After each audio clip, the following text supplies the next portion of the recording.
As of today, April 13th, 2026, Lake Powell is sitting at 3,526.59 feet, and I want you to really let that number sink in for a second, because we are now less than 1.5 feet away from 3,525 feet.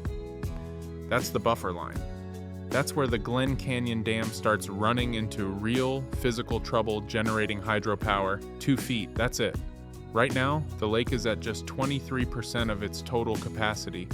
If you've ever stood at the edge of those canyon walls and seen the bathtub ring, that pale white stripe of exposed rock, you already have a visual for what that means. But here's what makes this moment especially alarming. If you compare today to exactly 1 year ago, the lake has dropped nearly 32 feet. In 12 months. That's not a slow creep, that's a freefall.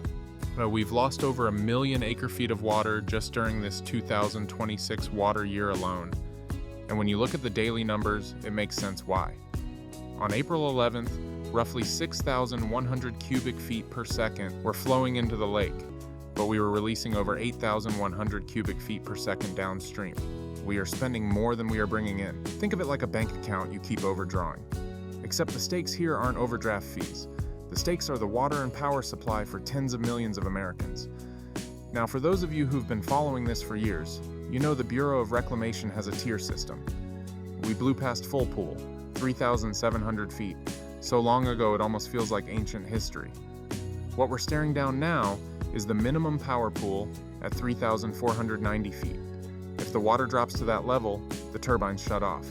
At the hydropower that communities across the Southwest depend on just stops.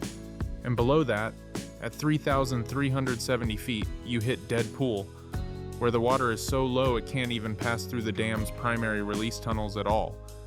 It helps to remember where we've been. Back in 1983, this lake was nearly spilling over at 3,708 feet.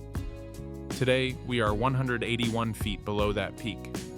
The big snows of 2023 gave everyone a breath of relief. The lake climbed, the headlines got a little more hopeful. But 2025 came in dry. And 2026 has picked up right where 2025 left off, essentially erasing everything we gained. Looking at the rest of this year, there is still a window. We're about halfway through the water year, and spring snowmelt from the Rockies is coming. If the runoff performs well, around 110% of the historical average, we could see the lake climb back into the 3,537 to 3,540 foot range by July. That would be meaningful. But if the runoff underperforms and stays below 6.5 million acre-feet, that recovery is going to be barely noticeable. The 24-month projections out through 2027 are where things get genuinely concerning.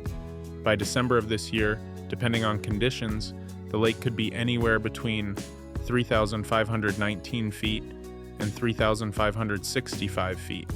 And if we roll into the winter of 2027 with a weak snowpack, crossing below 3,500 feet becomes a very real possibility. Not a worst-case talking point, a realistic scenario.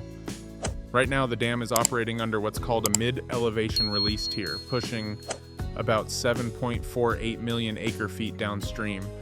But if we stay stuck below that 3,525-foot mark, the Bureau of Reclamation may have no choice but to reduce the water being sent to Lake Mead in the lower basin states, Arizona, Nevada, California. This isn't about boat ramps or fishing spots. This is about the fundamental infrastructure, water and electricity, that the entire American Southwest runs on. The Colorado River is the lifeblood of this region, and right now, that pulse is getting very, very faint.